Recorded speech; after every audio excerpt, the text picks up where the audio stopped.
तो जो भागवत धुंधकारी जैसे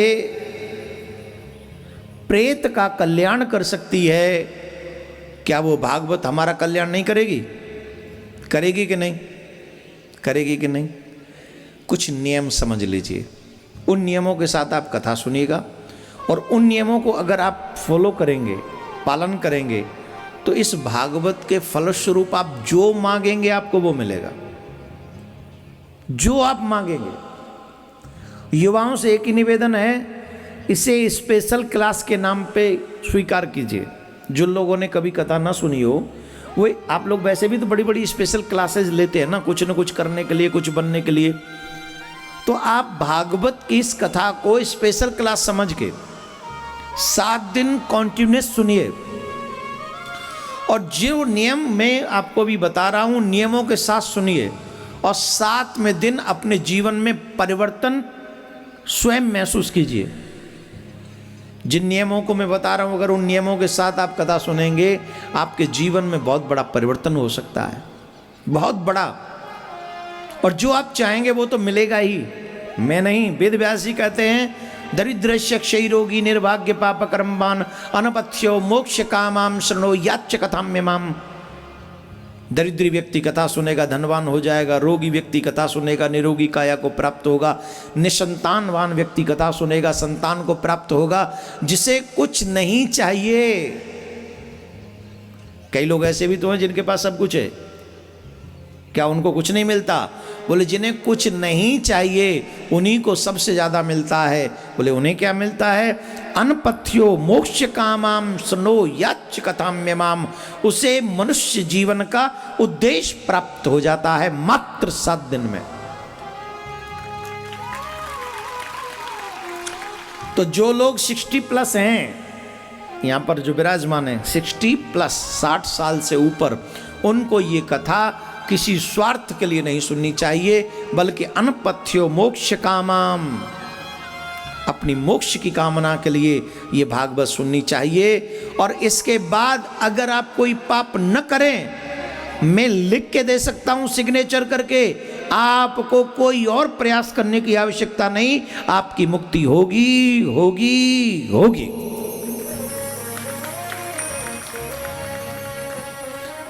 अब बताओ, इतना बड़ा गारंटी वारंटी कार्ड कोई देगा? देगा? मैं दे रहा हूं। सिर्फ 2 चीजों का ध्यान रखना, एक कथा को नियम से सुनना, इसके बाद कोई पाप मत करना। पाप मीन्स कोई बड़े बड़े पाप मत करना, छोटे छोटे तो रोज होते हैं, वो ठाकुर जी माफ भी कर देते है ना। लेकिन बड़ा पाप, कोई हत्या ही कर डालो जाके, है किसी का सामान ही उठा लाओ बहुत बड़े लेवल पे, ये फिर भगवान कहेंगे जानबूझ के कर रहा है, तो कैसे कर? कोई पाप ऐसा मत करना जो भगवान तुम्हें क्षमा न करे।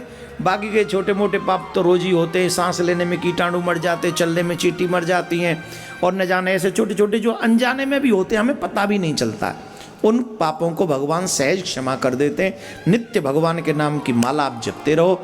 गारंटी इस भागवत के बाद अगर आपका कहीं नाम लिखा होगा तो वो ठाकुर के चरणों में लिखा होगा, ये मैं गारंटी से कह सकता हूँ।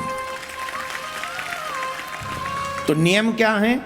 नियम जरा ऐसे हैं, उन नियमों का पालन करें। पहला नियम सबसे महत्वपूर्ण, कथा प्रारंभ हो उससे पहले अपना स्थान ग्रहण कर लें, और जब तक आरती न हो जाए, पुष्पांजलि न हो जाए, जब तक व्यास जी अपनी गद्दी छोड़कर चले न जाएं, तब तक हमें अपना स्थान नहीं त्यागना चाहिए, पहला। दूसरा, हो सके तो व्रत रह के कथा सुने, 7 दिन व्रत रहे। वो संभव ना हो तो एक समय भोजन करके व्रत कथा सुने। वो भी संभव ना हो तो दोपहर का भोजन हल्का करें जिससे आलस्य ना आए, और रात को भोजन स्ट्रॉन्ग, और ये इजी है, कर सकते हैं आप लोग। तीसरा, इन बचे हुए शेष 6 दिनों में मनसा वाचा कर्मणा, आपकी वाणी से, आपके व्यवहार से, आपके कर्म से किसी को दुख नहीं होना चाहिए। मात्र 6 दिन और हैं आज के बाद, और वो भी for your kind information my dear, के 26 को शायद टाइम भी चेंज होगा, मॉर्निंग का टाइम रखना पड़ेगा, क्योंकि 26 को हमें वृंदावन में भी जाके कथा प्रारंभ करना है। तो मतलब यही समझो कि बचे तो 7, मात्र 5.5 दिन ही है। तो 5.5 दिन आपको अपनी बाणी पे कंट्रोल रखना है, अपने कर्म पे कंट्रोल रखना है, किसी को हर्ट ना हो। अब ऐसा नहीं महाराज जी ने बोलने के लिए मना किया, बोल ठीक है बोलूँगा नहीं, जाके किसी के यहाँ ईंट मारा है किसी के कांच में, बोलने के लिए तो मना किया है, ऐसे दुख देने तो दुख नहीं देना, किसी को हर्ट नहीं करना है। ये इन नियमों का पालन करें और हो सके तो पृथ्वी पर शयन करें। अगर वो संभव नहीं तो आजकल तो सबके यहाँ काठ का बेड है, काठ के बेड भी पवित्र माने जाते हैं, है ना। तो उस पर ऊनी कोई कपड़ा बिछा के ब्रह्मचर्य का पालन करें, ऊनी कपड़ा बिछाएं। इन नियमों के साथ अगर आप कथा सुनेंगे तो विश्वास के साथ भागवत का वचन है, आप जिस इच्छा से जिस मनोरथ से आप भागवत सुनेंगे आपका वो मनोरथ सिद्ध होगा, आपका वो भाव पूरा होगा, इसमें कोई दो राय नहीं है। राधे राधे बोलना पड़ेगा, ऐसे नहीं और जोर से बोलना पड़ेगा, और जोर से।